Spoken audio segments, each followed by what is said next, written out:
मैंने पहली बार वो दिल दहलाने वाली चीखों की आवाज़ें सुनी तो मैं बुरी तरह घबरा गई थी। मैं गहरी नींद से हड़बड़ाकर उठ बैठी और चीखने चिल्लाने की आवाज़ें पूरी हवेली में गूंज रही थीं।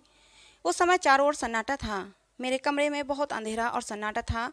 मेरे कमरे में बहुत ही ज़्यादा अंधेरा था। मैंने हाथ से टटोलते हुए साइड टेबल का लैंप जलाया। मैंने घड़ी की तरफ देखा तो रात का 1 बज रहा था और चीख पुकार की आवाज़ें गूंज रही थीं। मैं हैरान थी कि मेरे बगल में लेटे मेरे पति अमित गहरी नींद में सोए हुए थे। इतने शोर में उन्हें नींद कैसे आ सकती थी? कल ही तो मैं अमित की दुल्हन बनकर इस घर में आई थी। मेरी शादी बड़ी धूमधाम से अमित से हुई थी। मैं बहुत अमीर खानदान की बहू बनी थी। मैं भी एक अमीर खानदान से ही थी। मेरे सास ससुर कब के मर चुके थे। जेठ जी बहुत ही देखरेख वाले इंसान थे। मैं उनके व्यवहार को अच्छी तरह से जानती थी। मेरी अमित से लव मैरिज थी। हमने एक दूसरे को शादी के लिए पसंद किया था और वहीं से हमारी फ़ोन पर बातें होना भी शुरू हो गई थीं। हम दोनों ही अमीर ख़ानदान से थे, इसलिए किसी को भी इस रिश्ते पर ऐतराज़ नहीं हुआ। मेरी शादी की पहली रात थी और उसी रात मैंने ये चीखें सुनी थीं। एक लड़की की चीखों की आवाज़ थी, जैसे वो अपनी मदद के लिए किसी को पुकार रही हो। पहले तो मैंने सोचा कि कमरे से बाहर जाकर देखूं कि आवाज़ें किसकी हैं, कौन है जो इस वक्त इस तरह तेज आवाज़ों से चिल्ला रहा है। लेकिन मैं एक दिन की दुल्हन थी, यूं कैसे मुंह उठाकर कमरे से बाहर निकल सकती हूँ। आधे घंटे तक ये आवाज़ें गूंजती रहीं। उसके बाद शांति छा गई थी। मुझे अमित की नींद देखकर हैरत हो रही थी। वो इतने शोर में कैसे सो सकता था? लेकिन कुछ देर बाद आवाज़ आनी बंद हो गई थी, जैसे कभी शोर हुआ ही ना हो।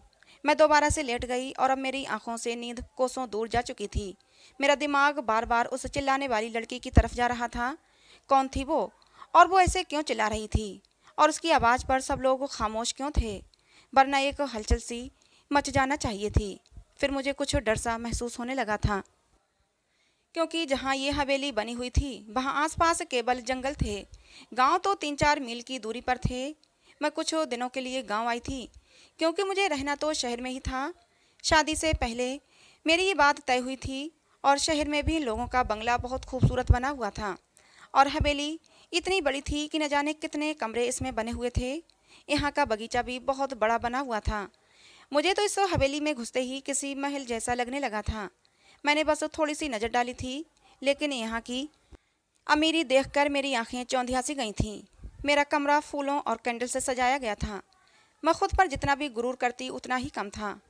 हम दोनों को देखकर सब दिया बाती की जोड़ी कहते थे, मगर आज की रात जो कुछ मैंने सुना था, मेरे दिमाग ने काम करना बंद कर दिया था। न जाने कब सोचते सोचते मैं फिर से नींद की वादियों में खो चुकी थी। सुबह अमित तो प्यारी सी मुस्कान लिए मुझे जगा रहा था। कहने लगा, उठ जाइए मैडम जी, ये दिल्ली नहीं है जो आराम से चादर तान कर सोई रहोगी। मैंने धीरे धीरे आंखें खोली तो वो उठ चुका था। अमित बिस्तर से उठकर अपने कपड़े निकाल रहा था। मुझसे कहने लगा कि तुम्हारा सामान ड्रेसिंग रूम में पड़ा है, वही पहनना है। वो मुझसे कहकर वॉशरूम में चला गया। मैं बेड से उठकर बैठ गई। पहले तो मुझे ऐसा लगा कि रात वाली बात शायद मेरा कोई वहम था। मैं वही बात सोचते सोचते ड्रेसिंग रूम में चली आई, जो मेरे ही कमरे में बना हुआ था। इतना भारी भरकम जोड़ा देखकर मेरी आंखें फटी की फटी रह गईं। मैंने फ्रेश होने के बाद बहुत ही मुश्किल से उन कपड़ों को पहना था। अमित तो कमरे से जा चुका था तो कुछ लड़कियां मुझसे पूछकर मेरे कमरे में आईं और मुझे जेवरात पहनाने लगीं, तैयार करने लगीं। जब मैं आज सज धजकर बाहर आई तो मेरे जेठ जी सामने कुर्सी पर बैठे थे।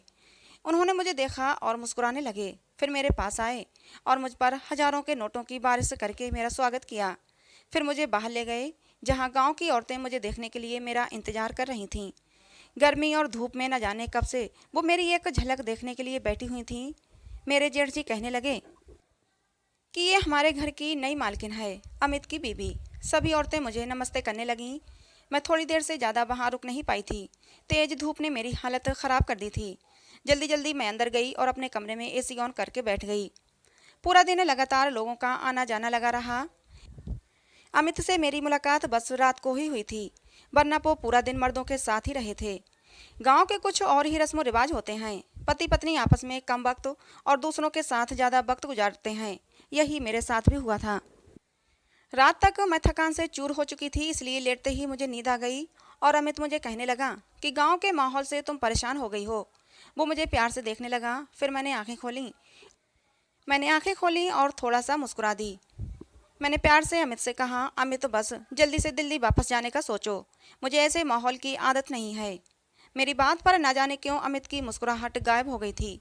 फिर वो बेड पर टेक लगाकर बैठ गया और कहने लगा, अभी तो ऐसा मुमकिन नहीं है, लेकिन मैं कोशिश करूँगा। मैं नींद में भी होते हुए भी पूरी आंखें खोलकर उसे घूरने लगी थी। अमित, मैं गांव में 2 दिन से ज़्यादा नहीं रह सकती, ये तुम अच्छी तरह जानते हो। मुझे घुटन होती है यहाँ के पहनावे से, रहन सहन से। अजीब घुटन सा माहौल है यहाँ का। मैं नहीं रह सकती यहाँ पर। मेरी बात सुनकर वो किसी गहरी सोच में चला गया। उसने सिगरेट निकाली और लाइटर से जलाकर पीने लगा।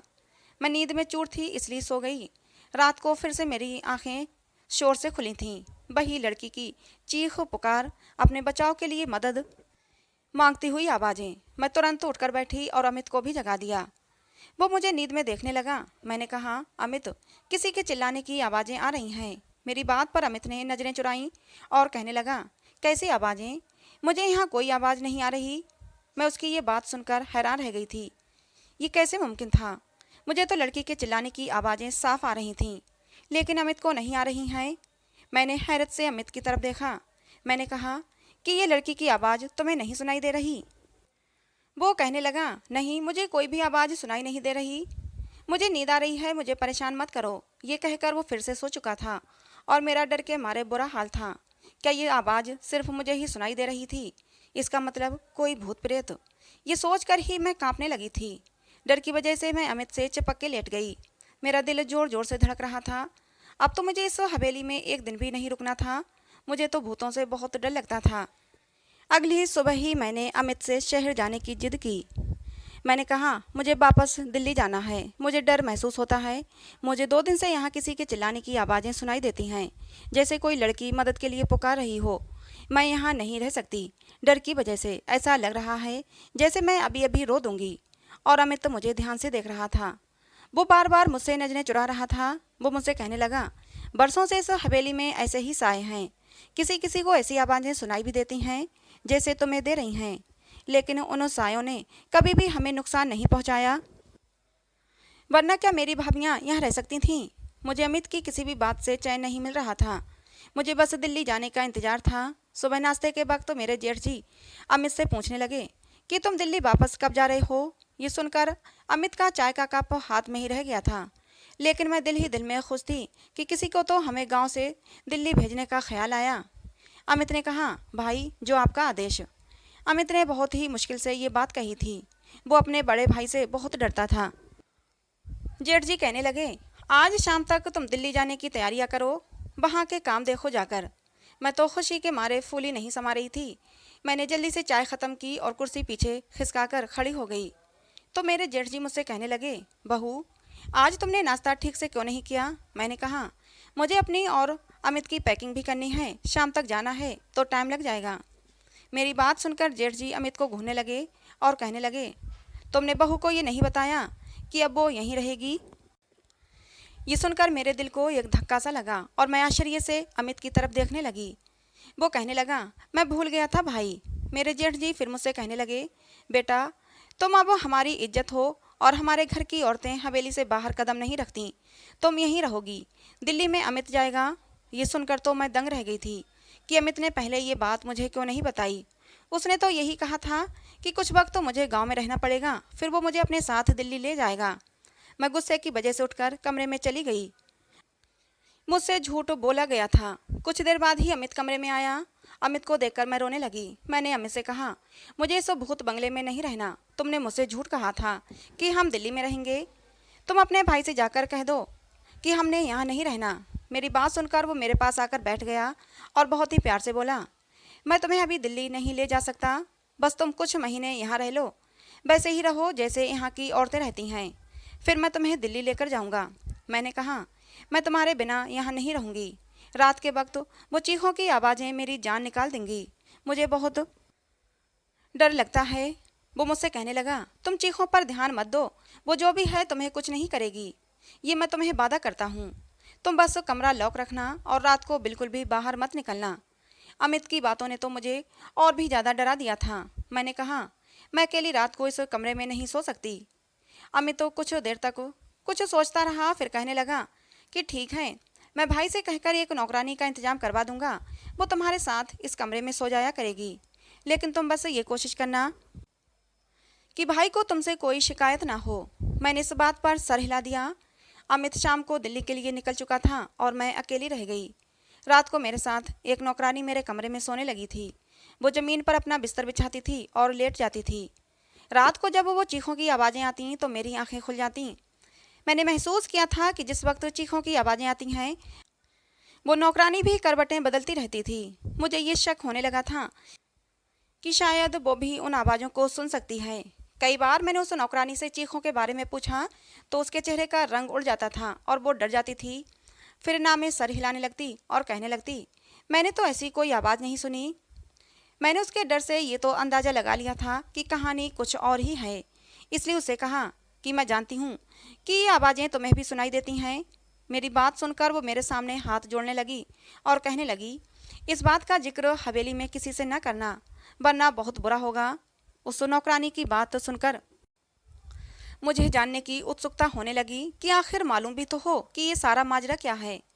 मैंने रात को जब वो चीखों की आवाज़ें सुनी तो ये ठान लिया कि सच्चाई क्या है इसका पता लगा कर ही रहूँगी, क्योंकि कहीं ना कहीं मुझे ये यकीन तो हो चुका था कि ये मामला भूत प्रेत का नहीं है।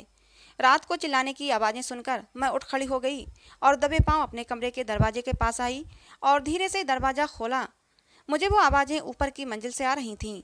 मैं धीरे धीरे से चलती हुई ऊपर चढ़ गई। वहाँ से आवाज़ें मुझे और भी नज़दीक से सुनाई देने लगी थीं। जब मैं उन आवाज़ों का पीछा करते हुए आगे बढ़ी तो सामने कमरे को देखकर मेरे होश उड़ गए। वो तो मेरे जेठ जी का कमरा था, जहाँ से लड़की के चीखों की आवाज़ें आ रही थीं। मेरे चेहरे का रंग उड़ चुका था। मैं वापस नीचे आ गई और अपने कमरे में आकर अपनी बढ़ती दिल की धड़कनों पर काबू पाने लगी। प्रताप यानी कि मेरे जेठ जी के कमरे से आ रही थीं ये आवाज़ें, और ये आवाज़ सुनकर मैं ये सोच भी नहीं सकती थी कि वो ऐसे भी हो सकते हैं। उनकी पत्नी भी जिंदा नहीं थी, ना ही उन्होंने दूसरी शादी की थी। दुनिया के सामने वो कितने बड़े संस्कारों वाले थे। फिर वो आवाज़ें, मैं खुद से ही बातें करने लगी। मेरे दिल में उनकी बहुत इज्जत थी। मैं उनके बारे में इस तरह से सोच भी नहीं सकती थी। मेरी आंखों से आंसू बहने लगे। मैं अपने बेड पर बैठकर रोने लगी। मेरे जेठ और औरतों के साथ, नहीं नहीं, ऐसा कैसे हो सकता है। गांव वाले तो उनकी बहुत इज्जत करते हैं। फिर ये सब क्या था? ये उनका कौन सा रूप था जो आज मैंने अपनी आंखों से देखा था। मेरी पूरी रात रोते जागते ही कटी थी, क्योंकि मैं उनके बारे में ऐसा सोच भी नहीं सकती थी। सुबह नाश्ते पर वो उसी तरह बैठे थे। मेरी आंखें देखकर चाय पीते हुए कहने लगे, अमित ने फ़ोन पर बात नहीं की मेरी बहू से, तभी तो रो रो के आंखें सुजा ली हैं। उनकी बात पर मैंने कोई जवाब नहीं दिया। मैं खुद ही मुस्कुराने लगी। फिर बोले कि अमित वहाँ बहुत बिजी है, शायद इसीलिए फ़ोन नहीं कर पाया। मैंने उनकी बात का फिर भी कोई जवाब नहीं दिया। आज तो मुझे उनकी शक्ल देखने को भी दिल नहीं कर रहा था। कैसा दोगला इंसान था। दिन में नेक और रहमदिल बना रहता था और रात को ये सोचकर ही मेरा शरीर कांपने लगा था। मैं सोच चुकी थी कि अब उनका पर्दा फाश करके ही रहूंगी, लेकिन मैं नहीं जानती थी कि मैं अपने लिए कितनी बड़ी मुसीबत खड़ी करने जा रही हूँ। जब मैंने दोबारा वही आवाज़ें सुनी तो मैं फिर उसी कमरे के बाहर चली गई। कमरे के हॉल में से देखने लगी तो एक 15 या 16 साल की लड़की थी। गांव की ही लग रही थी। उसके चेहरे से उसका दर्द साफ पता चल रहा था। वो हाथ जोड़े अपनी इज्जत की भीख मांग रही थी, चिल्ला रही थी, चीख रही थी। लेकिन मेरे जेठ जी ने बड़ी बेदर्दी से उसका दुपट्टा उतार कर फेंक दिया था। मैं उसे ज़्यादा नहीं देख सकती थी। मैं वापस पलट आई। कैसे भी करके मैंने वो रात काटी थी। सुबह होते ही मैंने अमित को फ़ोन किया। मैंने कहा, तुमने मुझसे इतना बड़ा झूठ बोला। तुमने कहा हवेली में आत्माएं हैं, जबकि ऐसा कुछ भी नहीं है। वो आवाज़ें गांव की मासूम लड़कियों की हैं जो तुम्हारे पिता जैसे भाई की हवस का निशाना बनती हैं। मेरे मुंह में जो जो आ रहा था मैंने सब अमित से कह दिया। मेरी बात सुनकर वो गुस्से में आ गया और कहने लगा, अपनी जबान को बंद रखना, जैसे हवेली के सभी लोग रखते हैं, वरना तुम्हें प्रताप की ताकत का अंदाज़ा नहीं है। जान से मार डालेंगे वो तुम्हें।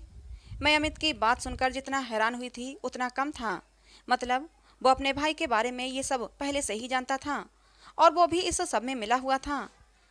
मैंने फ़ोन बंद कर दिया। बुराई होता देखकर मैं इसे चुप नहीं रह सकती थी। मुझे बस एक सबूत चाहिए था, क्योंकि यहाँ ऐसा कोई भी नहीं था जो मेरे जेठ प्रताप के खिलाफ एक लफ्ज़ भी बोलता। इसीलिए मैंने रात होने से पहले ही बीमारी का बहाना बनाया और अपना कमरा लॉक करके अपने कमरे में बंद हो गई। मैं जानती थी कि प्रताप ऊपर कब जाता है, इसीलिए मैंने अपनी पिछली खिड़की से बाहर निकली और पाइपलाइन के सहारे ऊपर की तरफ पहुंच गई। प्रताप के कमरे के बाहर की खिड़की उस वक्त खुली हुई थी। मैं उस खिड़की के जरिए उस कमरे में पहुंच गई और उस कमरे को देखकर मैं हैरान रह गई। उस कमरे को किसी दुल्हन की तरह सजाया गया था। मैं उसी खिड़की के पास एक कोने में छिप गई। रात 1 बजे प्रताप उस कमरे में आया और सामने सोफे पर बैठ गया। कुछ देर बाद उसका नौकर शराब की बोतल लेकर आया और सामने टेबल पर रख दिया। मैंने अपने मोबाइल का कैमरा ऑन कर दिया था। कुछ देर बाद एक सुंदर कम उम्र मासूम सी लड़की उस कमरे में आई। वो चिल्ला रही थी, बार बार ये कह रही थी कि उसे उसके घर वालों के पास जाना है। वो नौकर उस लड़की को कमरे के अंदर धकेल कर कमरा बंद करके चला गया था। प्रताप एकदम आराम से सोफे पर बैठा हुआ उस लड़की की बेबसी का तमाशा देख रहा था, जो बहुत ज्यादा रो रही थी, दरवाजा पीट रही थी, अपने बचाव के लिए मदद मांग रही थी, जिसकी चीखों पुकार हवेली की बेजान दीवारों में गूंज रही थीं। वहां के लोग इस जुल्म पर बिल्कुल खामोश थे। वो लड़की जब दरवाजा बजा बजा कर थक गई तो प्रताप के पास आकर हाथ जोड़ने लगी, कहने लगी, प्रताप साहब मुझे छोड़ दो, मुझे जाने दो, मैं तुम्हारी बेटी की उम्र की हूँ, मुझ पर तरस खाओ। उसकी बात सुनकर मेरा जेठ गुस्से से उठा और उसके बाल पकड़कर कहर भरी नजरों से देखते हुए बोला, तेरी इतनी हिम्मत कि तू मेरे सामने अपनी जुबान चलाए? तुझे तो मैं अभी बताता हूँ कि मेरे सामने जुबान चलाने वालों का मैं क्या अंजाम करता हूँ। ये कहकर उसने उस लड़की को बड़ी जोर से जमीन पर पटक दिया। वो लड़की दर्द से बिलबिला उठी थी और मैं ये सब नहीं देख पा रही थी। न जाने कैसे मैंने खुद को काबू में किया हुआ था। वहां खड़ी ये सब देख रही थी कि फिर मेरे जेठ ने उस लड़की को पकड़कर बिस्तर पर पटका और अपना सिगरेट जलाकर जैसे ही उस लड़की के चेहरे पर लगाया तो उस लड़की की चीखों के साथ साथ मेरी भी चीखें निकल गईं। प्रताप तुरंत ही वहां से पीछे हटा। मेरी चीख सुनकर वो समझ गया था कि कमरे में उस लड़की के अलावा भी कोई और है। इससे पहले कि वो मुझे ढूंढता मैं उसी खिड़की से बाहर निकल गई, लेकिन शायद वो मुझे देख चुका था, क्योंकि मैं कोई प्रोफेशनल जासूस तो थी नहीं, एक आम सी लड़की थी। मैं जिस रास्ते से आई थी उसी रास्ते से नीचे उतर गई, लेकिन अपने कमरे के बजाय हवेली के पीछे चली गई। मैं वहीं जाकर छुप गई। मुझे पूरी हवेली में एक हलचल सी महसूस हुई। बहुत ही तेज कदमों की आवाज़ें सुनाई दी। मैं एक घनी झाड़ी में छुप गई थी। बहुत से नौकर टॉर्च जलाकर मुझे ढूंढ रहे थे। मैं तो सांस लेना ही भूल गई थी। मुझे डर था कि अब मैं पकड़ी जाऊंगी। कुछ देर बाद नौकर वहां से चले गए। उनके जाते ही मैंने सुकून की सांस ली। मैं एक बड़े से पेड़ पर चढ़ने लगी जो इस हवेली की दीवार से चिपका हुआ था। उस पेड़ पर चढ़कर मैंने दीवार से दूसरी तरफ देखा तो वो एक घना जंगल था। मैं वहां से कूद गई। मैं नहीं जानती थी कि मैं उस जंगल को पार करने के बाद कहाँ पहुंच जाऊंगी, लेकिन मैं लगातार भाग रही थी। सुबह तक मैं भागती रही। जैसे ही हल्की हल्की रोशनी हुई मैं सड़क पर पहुंच चुकी थी। उसी वक्त एक बस दिल्ली जाने के लिए वहां से गुजर रही थी। मैं उस बस में बैठ गई। पूरे रास्ते भर मैंने अपना चेहरा दुपट्टे से छुपाए रखा था। दिल्ली पहुंचते ही मैं अपने पापा के दोस्त जो कि आईपीएस अफसर थे उन्हें ये वीडियो दिखा दी। मेरी वजह से उस गांव में इस घिनौने खेल का किस्सा खत्म हुआ था और प्रताप के साथ साथ अमित भी पकड़ा गया था। वो लोग गांव की कम उम्र लड़कियों के साथ गलत काम करते उसे दूसरे देश में भेजते थे और कुछ को तो मार देते थे, और मेरे पति दिल्ली में भी वही काम करते थे, इसलिए मुझे अपने साथ ले जाकर नहीं रहना चाहते थे। मैंने अब अमित से तलाक ले लिया था क्योंकि मैं ऐसे शख्स के साथ ज़िंदगी नहीं गुजार सकती थी। मुझे खुशी थी कि मेरी वजह से बहुत सी लड़कियां बच गई थीं। तो दोस्तों, आई होप आपको ये कहानी पसंद आई होगी। पसंद आई हो तो प्लीज़ लाइक करना। ऐसी और कहानियों के लिए हमारे चैनल को भी सब्सक्राइब करना। कहानी को अंत तक पूरा सुनने के लिए आप लोगों का बहुत बहुत धन्यवाद दोस्तों। मिलते हैं अगली किसी नई कहानी में।